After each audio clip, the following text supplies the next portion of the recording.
क्या करते हैं राहुल? प्राकृतिक खेती कर रहे हैं सर। प्राकृतिक खेती बीटेक किए हैं, MBA किए हैं। अरे वाह, जोरदार ताली बजाओ। मतलब बीटेक किए, छिंदवाड़ा जिले में प्राकृतिक खेती किए हैं और पहला अवार्ड भी पाए हैं। जोरदार ताली बजाओ। ये जोरदार। अभी तो प्राकृतिक खेती के लिए माननीय मोदी जी का बहुत आग्रह है और यशस्वी प्रधानमंत्री ने लगातार इस दिशा में हम सबको भी प्रेरित किया है। कितने बीघा खेती आपकी?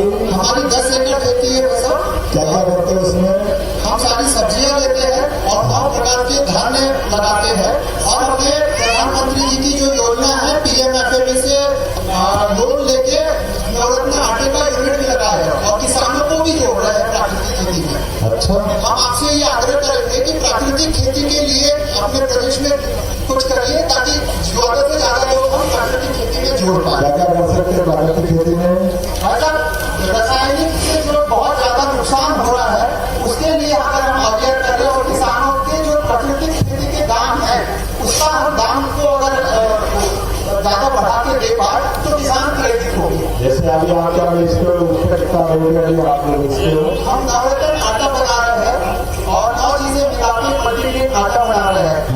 ये हम मार्केट रेट में जो है उससे सस्ता ही बेच रहे हैं, परंतु लोगों में अवेयरनेस तो आए कि गौ आधारित जैविक खेती अगर हम करेंगे तो हम स्वस्थ रह पाएंगे और अपनी आने वाली पीढ़ियों को भी स्वस्थ रख पाएंगे। लेकिन ये जो कर रहे हैं वो ज्यादा महत्व का है।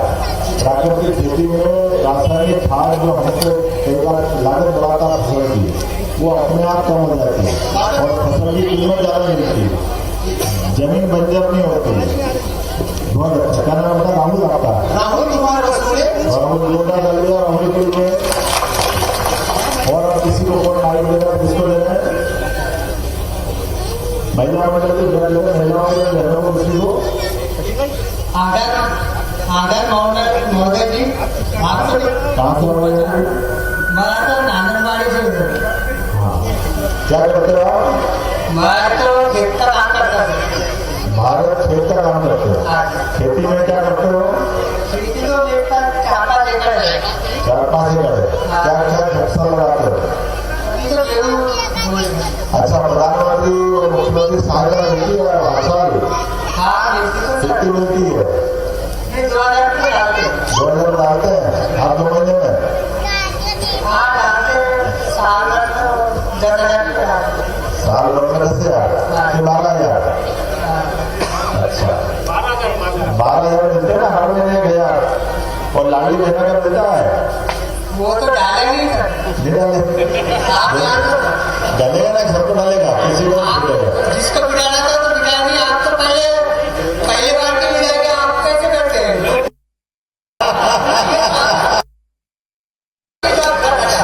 चलिए अब बात करिए। बहुत अच्छे माइक बहनों के माइक दो जरा बहनों को।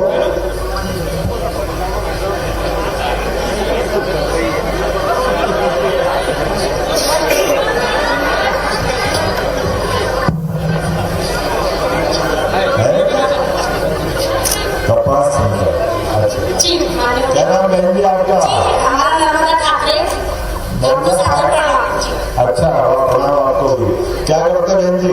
जी हाँ, हम स्वास्थ्य विभाग में आशा कार्यकर्ता के पद। आशा कार्यकर्ता के रूप में क्या काम करते हैं? जी हम जन जन तक समुदाय के बीच में सेवाएं देने का, हर घर में सेवाएं देने का कार्य करते हैं। 24 घंटे हम जनता के बीच में तत्पर है। अच्छा, कब आखिरी बार सेवा की आपने? सर हम आज भी बच्चों का टीकाकरण करके ही आपके दर्शन के लिए आता हूँ। बहन जी के लिए बच्चों का टीकाकरण करके आए और प्रसूतियों को पहुंचाएंगे नहीं हॉस्पिटल? जी बिल्कुल। ऐसे 15 सालों में हमारे गाँव में ऐसी एक भी ये नहीं है सर की जो होम डिलीवरी हुई। आज तक ऐसा हमारा डॉक्टर ने हमारा हमने जनता के बीच में खूब जागरूकता लाई है कि कभी भी रात को 12 भी बजेंगे सर या 2 भी बजे तो हमारी आशा कार्यकर्ता को सबसे पहले कॉल आता है। अच्छा, वाह, बहुत अच्छा। जोरदार ताली बजाओ बहन जी के लिए। और किसको मालिक है? माननीय मुख्यमंत्री जी, आपसे एक अनुरोध है कि पांडुना तहसील में सबसे ज्यादा संतरे की फसल होती है और वो संतरे की फसल के उचित मूल्य नहीं मिल पाते हैं किसानों को। इसके लिए आपसे गुजारिश है कि यहाँ के स्टोरेज या अच्छे दाम मिले किसानों को और संतरे का अच्छा किसानों तक लाभ पहुंचे, इतना अनुरोध है माननीय मुख्यमंत्री जी से। बहुत अच्छा, अच्छी बात बताई है। क्यों उनकी फसल की क्या कष्ट है, क्या परेशानी है, क्या कष्ट है ऐसा माल लगता है। अच्छा, यहाँ से तो वो कह रहे हैं अच्छा स्टोर चाहिए, करवाए हैं जरूर करवाएंगे। चलो आपका काम क्या करा है? कमलेश राठौर, जय श्री महाकाल भाई साहब। बहुत जय श्री महाकाल जी। हमारे क्षेत्र में कपास की खेती होती है बहुत अच्छा। और कपास का जो दाम है पिछले कुछ वर्षों से किसानों को मिल नहीं रहा और आपसे काफी क्या दिक्कत है जी कपास के क्या मंडियों को लेकर जो है टैक्स का महाराष्ट्र में टैक्स फ्री है और हमारे मध्य प्रदेश में टैक्स लगने की वजह से भी दाम में जो है गिरावट है। तो आप अगर ध्यान देंगे तो किसानों को बहुत अच्छा मूल्य मिल पाएगा। ये जरा मेरे साथ हो रहा है, ये नोट करना है। मंडी टैक्स का भी जरूरत है करेंगे। क्या महाराष्ट्र के बराबर हो गया आपको बराबर हो गया? अभी हुआ है जो महाराष्ट्र में वो अपने आए, लेकिन अभी हुआ है अभी लेकिन थोड़ी दाम कम है। ताली वाली तो बजा हो गया, ये अच्छी बात है ना। आपकी परेशानी नहीं होगी। आपका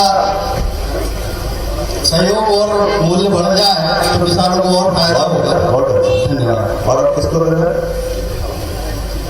भाई साहब जय श्री राम। जय श्री राम। क्या नाम जय साहब बाजीराव देशमुख। बहुत क्या करते हो बाजीराव जी? मैं भाई साहब अभी वर्तमान में ओबीसी मोर्चे का मंडल अध्यक्ष हूँ जी नादरवाड़ी मंडल से। भाई साहब पांडुना जिला तो बन गया है, घोषणाएं भी अब पूरी हो गई है।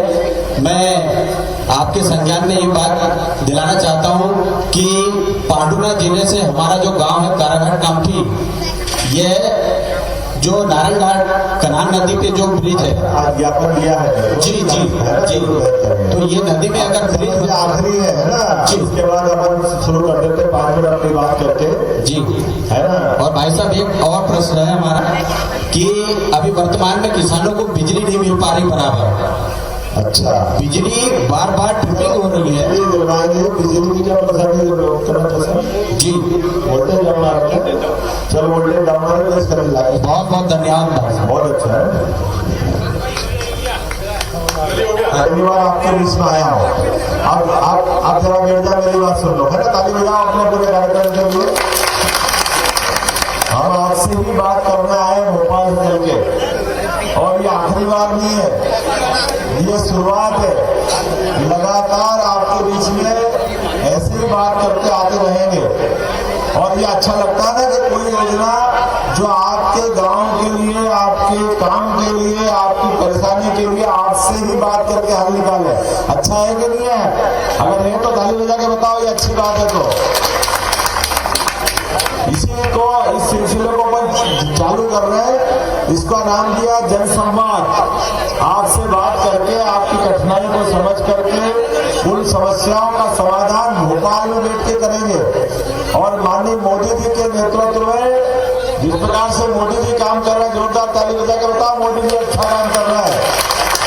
नरेंद्र मोदी जी के नेतृत्व में गांव, गरीब, किसान, मजदूर, महिलाएं, युवा सबके क्षेत्र में लगातार काम करना और उस काम के बलबूते पर अपने प्रदेश को देश का नंबर 1 राज्य बनाना, इस दिशा में काम कर रहे हैं हम सबके लिए। और ये महत्व की बात है कि जो छोटे जिले हैं, पिछड़े जिले हैं, नए बने जिले हैं, इनकी बहुत सारी कठिनाइयां हैं। इन कठिनाइयों को इनके मौके पे जाकर के समझना और इसका समाधान निकालना, क्योंकि जिला बनाने के बाद उनकी जो आने वाली परेशानियां हैं उसको दूर करना ये भी अपना दायित्व है। तो पांडुना जिले के अपने सारे भाई बहनों के बीच, क्योंकि मेरे पास समय की कमी है, मैं अभी यहाँ के बाद 2 कार्यक्रम में और जाने वाला हूँ, इसलिए लंबा भाषण तो नहीं दूंगा, लेकिन आप सबके बीच में लगातार आता हुआ ये आश्वासन दे सकता हूँ। आपसे मेरा भाई बहन का रिश्ता है, इस नाते से आपके बीच में लगातार आना और आपके बीच काम करना। पहले हमने कई निर्देश दिए, अभी आपके बीच में 2-4 काम की चीज बताता हूँ। अब अपने बीच में अगर आपने अपनी खेती की रजिस्ट्रियां कराई तो पटवारी के आगे पीछे घूमने की जरूरत नहीं है। जैसे अपन ने दस्तावेज का पंजीयन कराया, पटवारी को अपने आप नामांतरण करना पड़ेगा, या उसकी अपनी जरूरत है। और कोई इस मामले में गलती करेगा, पटवारी लापरवाही करेगा तो कलेक्टर साहब आप ध्यान रखना, आप पे भी कार्रवाई करूंगा और जो संबंधित है उस पे भी कार्रवाई करूंगा, किसी को छोड़ने वाला नहीं।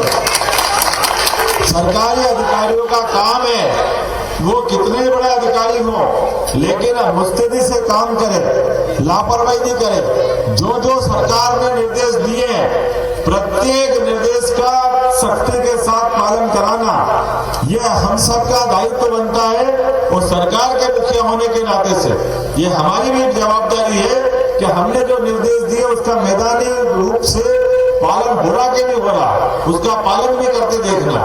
और पालन करने में